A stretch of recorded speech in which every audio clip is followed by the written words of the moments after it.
that does not negate the fact that the current era we're in is not looking for a new voice.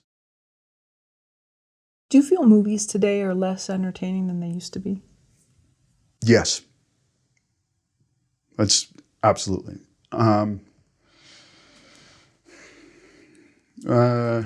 Reason why is because I think we're in a fallow period for movie making, and I think people are afraid of taking risks, and I think that a lot of movies are cookie cutter, and because of the way that the business is structured right now, it's not allowing for a lot of new talent to emerge and receive the kind of attention that it should. I think that there's periods where the pendulum swings on that, and that the opposite is the case. But right now we're in one of those fallow periods, and hopefully it will swing in the other direction. In the 90s, we had a very great, amazing era. I think it lasted a little bit into the aughts, but after that, it just went back to mostly studio fare. I have nothing against studio films, by the way. I think they're fine and they're fun, but you need to have other stuff too. We don't have enough of the other stuff. 70s, we had a lot of that other stuff. And now it's just another one of those periods where we just don't have a lot of that other stuff. Why do you think that is? Well, it's just kind of the way the business has been structured, it's kind of like we had a new influx of people into the system in the 90s from new kinds of producers, new kinds of executives. There is a legitimacy that that independent filmmaking received, in which it was actually was, if not prestige, it was given consideration as far as being having money-making possibilities. And some of those films did make money. But now the party is over. The movies that they acquire at places like Cannes and Sundance are already set up. It's like you don't get in there on a lark like you used to. You can't be a Wes Anderson. You can't be a Kevin Smith out of the blue. You can't be, you're already fully funded and backed by some kind of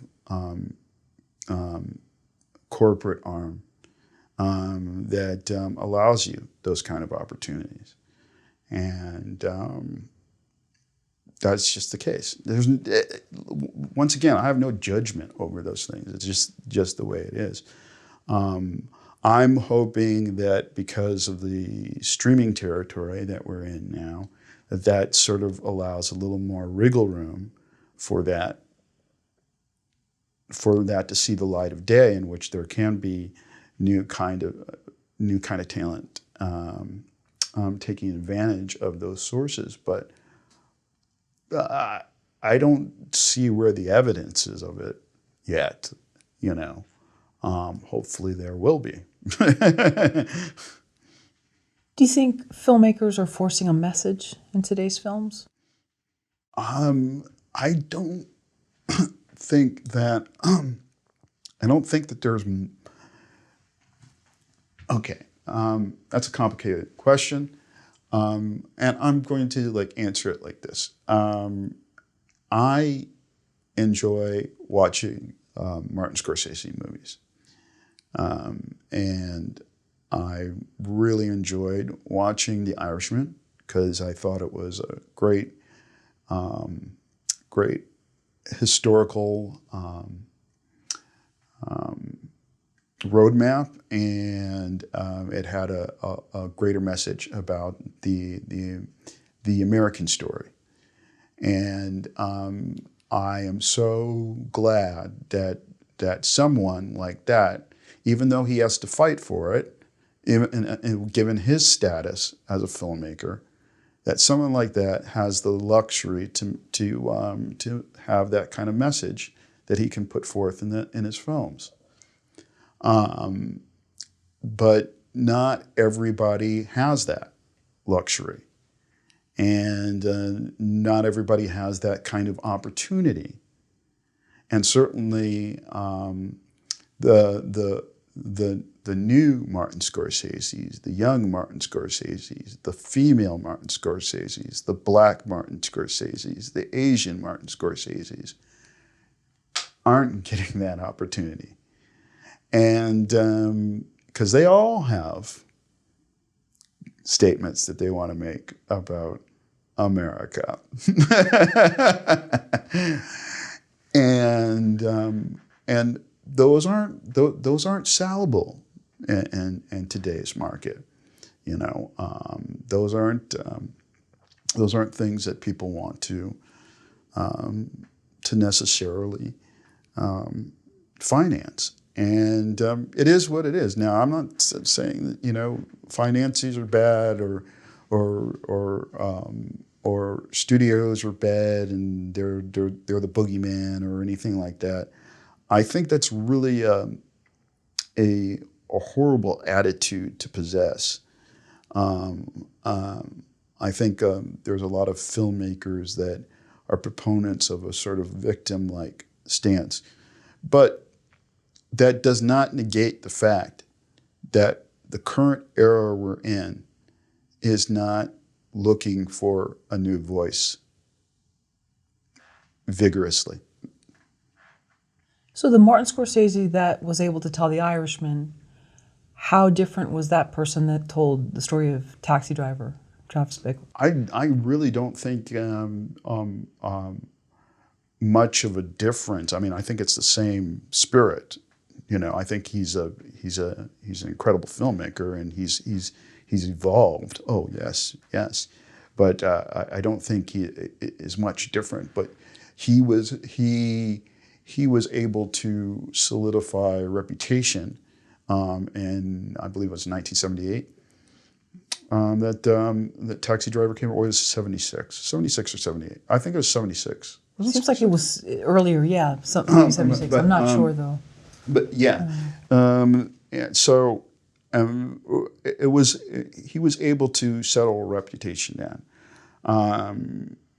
and he could go on and continue to make personal movies like that. I mean, the same thing can be said for a lot of people in that echelon. You know, the same thing can be said for Spike Lee. You know, but even so, you know, Spike Lee has to fight to get financing because he's making movies that are about messages. He's trying to tell. He's got a message behind his story. You know, I remember years ago when he was still alive. I was watching a panel on Robert Altman. And he said, Robert Altman said, you know, it's like someone asked him, like in the panel, like, how do you get financing for your film? And he's like, I don't know. I find it just as hard to get financing as I think any young filmmaker would. This was like around 2000. He said this, and I tended to believe him. You know, you're an older man, you know, who's trying to go out there and get financing to make a movie that says something, and people aren't looking to do that. And today, you know, we know what kind of movies get made. You know, it's like, you know, They don't want to, you know, and it's understandable. It's a business. You know, it's a business. They're looking for a return, and that's the other thing that I think that writers should be very aware of, that what they are in is a business. Now, you can consider yourself an artist, and that's absolutely fine. In fact, I'm a proponent for that. I consider myself an artist. Be an artist. You know, if that's what you want to be an artist. But don't get mad if you realize you're in a business, because that's what it is. You know, it's they're out there to make money. They're not out there to make art. You're out there to make art. They're out there to make money. You know, so yeah. Do you feel like that's the real test of how long you want to stay in this business or attempt to stay in it, is to realize that? Well, I mean, I think you realize what you do as a writer. You know, you understand where your lane is, so to speak, and that's not to say that you limit yourself to a track. It's to say that you are content and you're nourishing your creativity in wherever it is that you track. For like example, for myself, I write screenplays and I also write plays, you know, and I enjoy writing plays a great deal. I enjoy this theater. I enjoy that experience. You know, I enjoy working with actors in the terms of stage, but and working and staging the work and seeing it come alive in a room full of people where it's not projected on a screen. It's a whole other experience. But, you know, this is the thing, you know, this is all under the oath of, oh, this is what I do as a writer. It's not under the oath of what I do as a screenwriter.